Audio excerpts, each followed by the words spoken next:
Hello students, आज हम circle chapter में जो आपकी एनसीईआरटी का 10th चैप्टर है उसमें हम एक्सरसाइज 10.4 का फर्स्ट क्वेश्चन देखते हैं। बेटा कैसे करना है आज हमने इसमें लिखा है 2 circles of radius 5 centimetre and 3 centimetre. तो आपके पास 2 सर्कल्स हैं, एक का रेडियस 5 सेंटीमीटर और दूसरे का रेडियस 3 सेंटीमीटर है।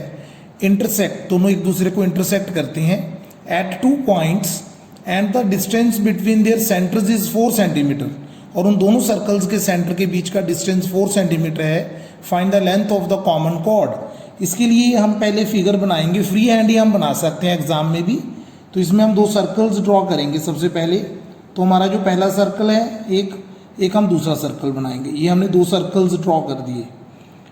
अब जो इंटरसेक्टिंग पॉइंट है उनको हम ए एंड बी लेट कर लेते हैं और इस सर्कल के सेंटर को हम ओ मान लेते हैं और दूसरे सर्कल के सेंटर को हम सी लेट कर लेते हैं। अब ए बी जो है, ए को मैं बी के साथ ज्वाइन कर देता हूँ। A B is the common chord. जो दोनों सर्कल्स की कॉर्ड कॉमन है वो ए बी है और दोनों सर्कल्स के सेंटर्स के बीच का जो डिस्टेंस है बेटा वो कितना है, 4 सेंटीमीटर। इसका मतलब ओ सी 4 सेंटीमीटर है। अब आप ओ को अगर ए के साथ ज्वाइन करते हो, ओ ए वो बड़े सर्कल का रेडियस है, वो आपको 5 सेंटीमीटर दिया हुआ है। और अगर हम ए को सी के साथ ज्वाइन करते हैं, ये हमें 3 सेंटीमीटर दिया हुआ है। सिमिलरली ओ को हम बी के साथ ज्वाइन कर देते हैं और सी को भी बी के साथ ज्वाइन कर देते हैं। तो इस मेथड से हमारी ये फिगर ड्रॉ होगी। अब हम यहाँ पे लिख देते हैं कि ये इसका सोल्यूशन है। और सोल्यूशन हम कैसे करेंगे इस चीज़ को आपने ध्यान से देखना है।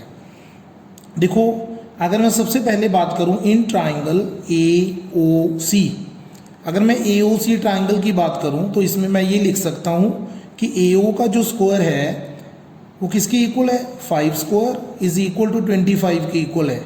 इसी तरह से अगर हम ए सी स्क्वायर प्लस ओ सी स्क्वायर की वैल्यू निकालते हैं, ए सी स्क्वायर हो गया 3 का स्क्वायर, ओ सी स्क्वायर हो गया 4 का स्क्वायर। इसको अगर हम सिंप्लीफाई करेंगे तो ये 25 आ गया। इसका मतलब क्या हुआ, दिस इम्प्लाइज ए ओ का जो स्क्वायर है वो किसके इक्वल आ गया, ए सी स्क्वायर प्लस ओ सी स्क्वायर के इक्वल आ गया। सो ये कन्वर्स ऑफ पाइथागोरस हो गया बेटा, कि पाइथागोरस थ्योरम के उल्ट के अनुसार जो सबसे बड़ी साइड है उसके सामने वाला जो एंगल होता है वो 90 डिग्री का होता है। इसका मतलब ये एंगल 90 डिग्री का बन गया। This implies angle A C O angle कितना हो गया, 90 हो गया। क्योंकि आपको याद होगा कि अगर एक ट्राइंगल के अंदर किसी एक साइड का जो स्क्वायर होता है वो दूसरी 2 साइड्स के स्क्वायर के सम के इक्वल हो जाए तो वो ट्राइंगल राइट एंगल हो जाती है। और जो सबसे बड़ी साइड होती है वो हाइपोटेन्यूज होती है। तो ए ओ क्या बन गई, हाइपोटेन्यूज। तो हाइपोटेन्यूज के सामने वाली जो एंगल है ए सी ओ वो 90 हो गया। सिमिलरली अगर आप सेम प्रोसेस, क्योंकि देखो ये साइड 5 है तो इधर भी 5 है, ए सी 3 है तो सी बी भी 3 है, ओ सी कॉमन है। तो सिमिलरली इन ट्राइंगल अगर आप नीचे वाली ट्राइंगल लेट करोगे सी बी ओ, अगर आप सी बी ओ में देखोगे तो जो एंगल बी सी ओ है आपका वो भी आपका 90 हो जाएगा। ये सिमिलरली का साइन होता है। तो इसको आप इक्वेशन नंबर 1 मान लो और इसको आप इक्वेशन नंबर 2 मान लो। आई थिंक आपको क्लियर होगा। और अगर मैं यहीं पे इसको एक्सप्लेन करने की कोशिश करूं कि आप दोनों इक्वेशंस को ऐड कर दो, ऐड इक्वेशन 1 एंड 2। अगर आप दोनों इक्वेशंस को ऐड करोगे तो angle A C O plus angle B C O, इनका सम हो गया 180 डिग्री। तो ये लीनियर पेयर बन गया। और ए C O and B C ओ का पूरा नाम क्या है, एंगल ए सी बी 180 हो गया। और अगर एंगल ए सी बी 180 है तो इसका मतलब क्या हुआ, this implies A C B is a straight line. तो ये एक स्ट्रेट लाइन बन गई, क्योंकि अगर हमें पता है कि एक लाइन के ऊपर 2 एंगल्स का सम 180 बन रहा है तो ये एक स्ट्रेट लाइन बन गई। तो इसका मतलब ए सी बी एक स्ट्रेट लाइन बन गई। अगर ए सी बी स्ट्रेट लाइन है तो ए सी बी किस किस का सम है, अगर हम ध्यान से देखें जो ए सी बी लाइन है वो किस किस का सम है।